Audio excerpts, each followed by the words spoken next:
Hello ulit our dear subscribers. Sa video naman na ito, ang i-feature naman namin sa inyo ay ang ating pag-check-in dito sa Mithi Resorts and Spa. And of course, we will also show to you a room tour nung nakuha namin na room or villa dito sa Mithi Resorts and Spa. So kagagaling lang natin nung Hinagdanan Cave. Ang Hinagdanan Cave lang is malapit lang dito sa sa Mithi Resorts and Spa, mga 300 meters lang yata yung distance. So from Hinagdanan Cave, dumiretso na kami dito sa Mithi Resorts and Spa. So andito tayo ngayon sa kanilang reception area, lobby. So nag-check-in na kami. So napakaganda nung reception lobby nila. And andito na yung golf cart papunta sa ating room. So samahan nyo kami. We'll tour you around from the reception hanggang dun sa room na nakuha namin. So ayan, papunta na tayo dun sa room. And ito yung view na makikita ninyo. So malawak itong Mithi Resorts and Spa. Malawak yung kanilang resort. So itong part na ito yung entrance and yung sa reception area. Pwede mo namang lakarin pababa papunta dun sa room, pero since may mga dala kaming mga bagahe, and of course nakakapagod ding maglakad kasi mainit din. So pwede kang mag-request ng mga golf cart para i-tour kayo around sa mga villas dito.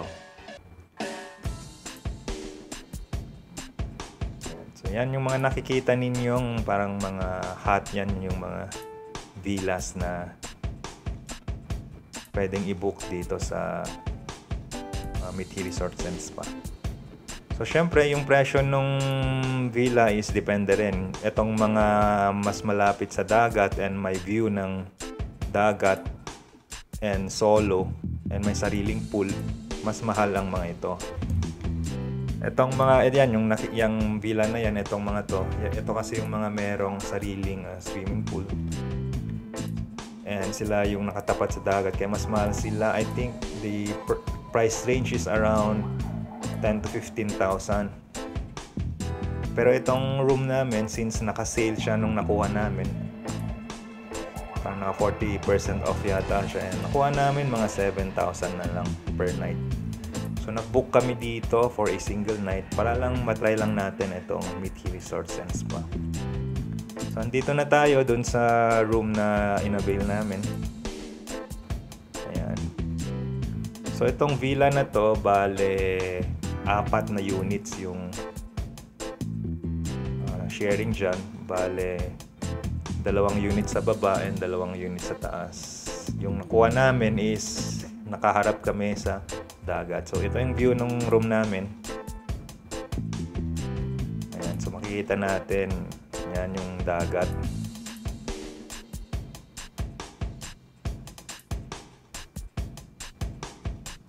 Ayan, so ito yung room and merong balcony.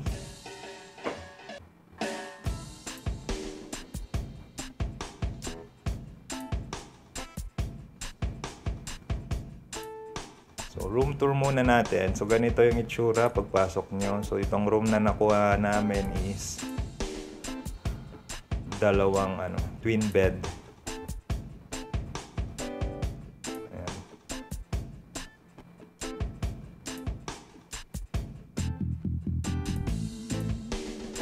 May option din naman na instead na twin bed ay isang king bed or queen size bed yung kunin ninyo. Pero nagkataon ito lang yung nabigay sa amin. Yan yung room. Dito meron kang upuan. Yan yung TV. Itong TV lang medyo maliit lang. Pero pwede na. And ito yung comfort room. Yan. Yan yung sa toilet niya. Ang naging issue lang namin dito sa toilet, mahina yung pag-flush niya. Pero other than that, wala naman na kaming issue sa ibang facilities ng hotel na to. And ito yung shower area. Functional naman yung hot and cold niya. Ito naman yung mga binibigay na toiletries. May mga shampoo, conditioner, and shower gel. Malinis naman yung comfort room. And ito, malaki yung mirror.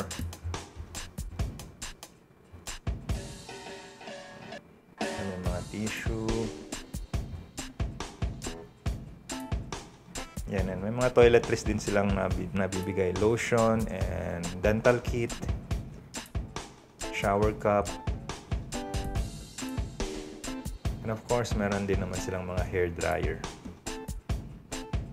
Malawak itong comfort room nila kasi hiwalay yung toilet and dun sa shower. And then sa part na ito, andito yung mga closet. So, pwede nyong ilagay dito yung mga damit ninyo. And dyan yung vault. And may mga laundry bag, and sleepers. Meron din silang binibigay. And may pwedeng sampayan ng mga towels.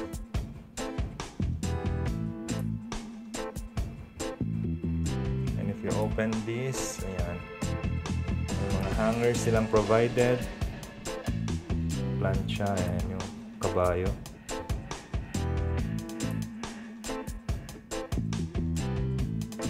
And this one, ito yung may windows, and makikita mo yung mga ibang unit.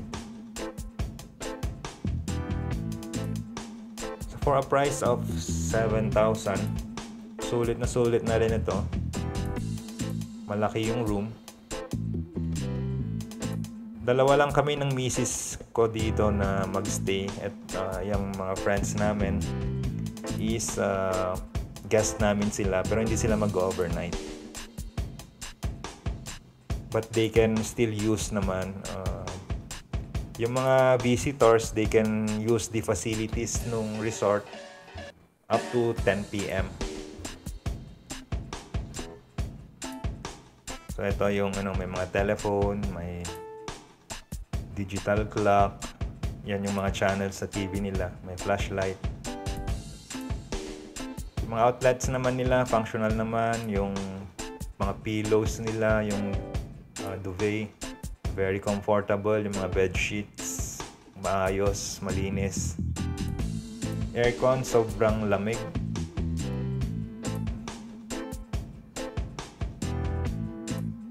Mukhang relatively bago pa itong mga bilas na ito. Ayan, and may mga yung mga ito is complimentary. May mga peanut fingers, may complimentary coffee, complimentary tea, may complimentary tubig. And of course, may wifi din dito sa part na ito. Sa room may sariling wifi, so you can connect. Ayan, may hair dryer.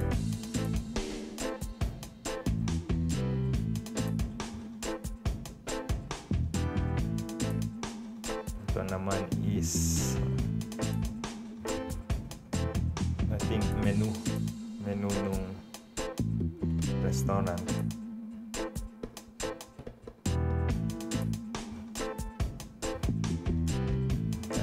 Menu and yung mga rules nila sa mga facilities nila like fitness gym. Kompleto naman yung facilities dito. So aside from villas, meron ding private pools. And meron din silang sariling restaurant dito, kainan. And by the way, yung room pala na ito, ito yung susi pala nung room namin. Yung room dito is inclusive of breakfast na. Breakfast for 2.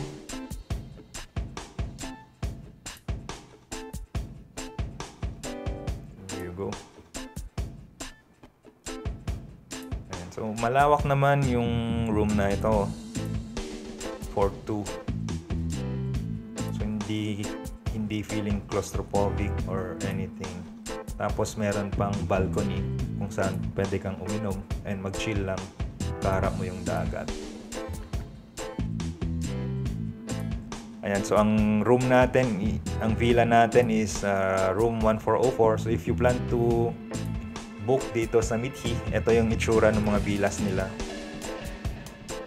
na ganitong type. Kasi yung ibang villas, tulad nung nabanggit ko, like itong tatlo na ito na nasa harap natin, meron silang sariling pool mismo dyan sa villa nila. So, sila yung mga mas prime na villas. So, mas mahal yung rate nila.